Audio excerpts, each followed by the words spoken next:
Okay, welcome back to Unit 9.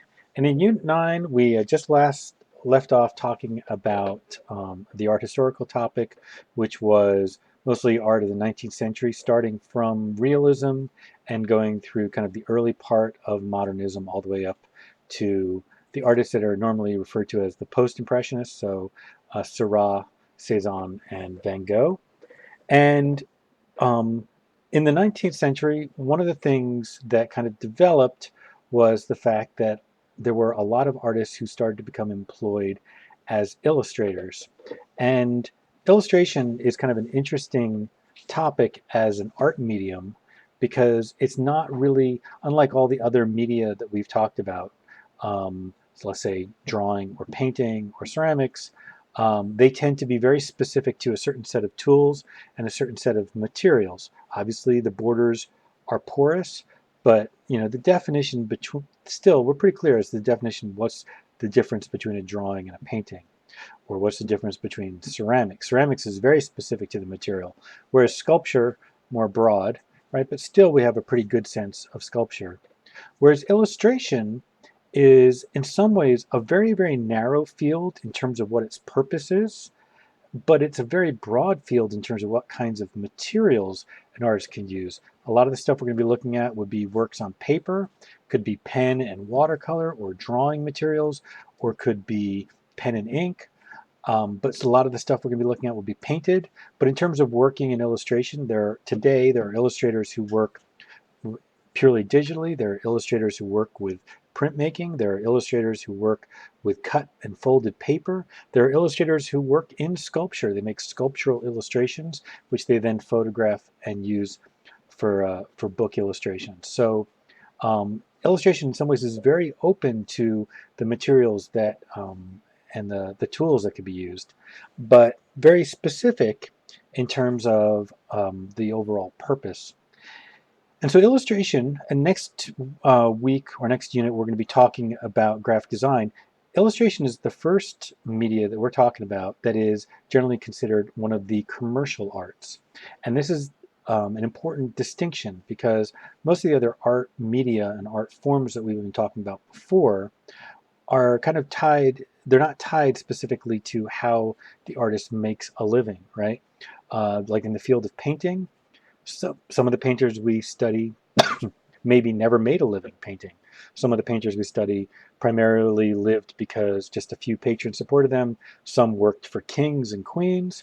Some had incredibly successful careers and sold art all over Europe. And like someone like Rubens sold to all of the wealthiest people of Europe. Um, so vastly different kinds of careers or not careers. Whereas illustrators are very much tied to a specific, or at least the modern sense of an illustrator, are very much tied to a specific type of market. And so I guess the first thing we have to figure out is, well, what is illustration? And what are the things that we see in previous periods of art that are illustration-like? Oftentimes people will say that illustration is essentially imagery or artwork that is made to go with text. But if that's the definition of illustration, there's lots of older art that we have talked about, a lot of art from the ancient world that would technically count as illustration. Um, and many times people would say illustration is artwork that's made for books. But a lot of the art of the medieval period, or let's say Persian miniatures, is art made for books. And they're kind of like illustrations, but they're not exactly like what we think of as illustrations, because they were handmade works that were not reproduced. Like if you look at the Book of Kells, you're looking at the actual artwork that one or a group of artists worked on that book. If you're looking at a beautiful book of Persian miniatures, you're looking at a work that a set of artists made, and that's it. Illustration, as we know it, the modern commercial form of illustration, requires the idea that artwork can be reproduced. So that's something to think about. But let's start with the things that are kind of like the precursors to illustration. One of the definitions of illustration is that it's artwork made for a specific client, artwork to communicate the purposes of what the client wants. But if we go with that definition, then a lot of art, like let's say this relief here for Ashurbanipal, a lot of art from the ancient world fits that definition as well. With with modern illustration, we're talking about the idea. Can you close that door, please? We're talking about the idea of the art being for publication, and that being for a mass market, which is a larger type audience.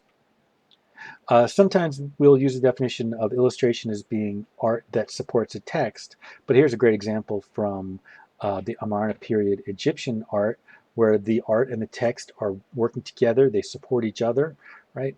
But this isn't really illustration as well. I mean, I guess in a way it is very close to what an ancient Egyptian version of illustration is, but it's not reproducible, or it wasn't at the time. And here we have examples of artwork made for books, right? But like I said, this is like illustration in many ways, but it's not like illustration as we know it today. So now I'm going to talk a little bit about some illustrations, some modern or the 19th century illustrations. We're going to talk about sort of the golden age of illustration and which artists we talk about. The golden age of illustration is sort of a period of the late 19th century into the early 20th century, where a couple of things were happening simultaneously. Number one, photography was developing well enough to make the art of the illustrator useful without at the same time being so successful to replace the illustrator. What I mean by that is, at this time, these working illustrators could use photographs, they could take photographs, they could use them as sources. And of course, the reproduction process required a certain amount of photo systems to reproduce the artwork and get it printed. So at that level, photography enabled illustrators to work, but photography wasn't at such a level that it could make images itself that would be usable for the illustrations of stories. So it was this kind of sweet spot in terms of the technology being useful enough to help the artist without being so competent that it actually put the artist out of work. So these are some images that were from the earlier lecture on narrative and art, but I just wanted to repeat them so you could see some examples of children's book illustrations, a couple of examples from the golden age of illustration. The other thing about the golden age of illustration, oh, well, did want to cover this first. The other thing about the golden age of illustration is that this is kind of like an event that happened primarily in Western Europe and North America. And there were definitely artists in France and even in Germany that we could count as part of the Golden Age, but generally we focus primarily on North American and British artists. The American artists in American culture tend to get a lot of the attention. But just keep in mind, that doesn't mean that there weren't other very good, very successful illustrators who are also producing exciting work. Before we get to talking about the Golden Age, we do need to talk about reproduction. So photography was an important part of the reproduction of images, but so was printmaking, right? And it was if you remember, when we go back to our printmaking lecture, a lot of the lecture was about how the development of technologies, like let's say the development of mezzotint, the development of aquatint, the development of lithography, how these developments of technology were allowing printmakers to get more nuanced tone, more different kinds of effects in their prints, more colors in a print, better quality of registration in terms of those series of colors that they were going to be doing. And so the development of printmaking, hold on, that's my 1-minute warning. The development of printmaking was kind of integral to the development of illustration, because without the ability to make reproducible images like these prints, like these lithographs, without that ability, then it wouldn't have been possible to then use the art of these illustrators. All right, that's where we're going to end part one. I'll meet you next in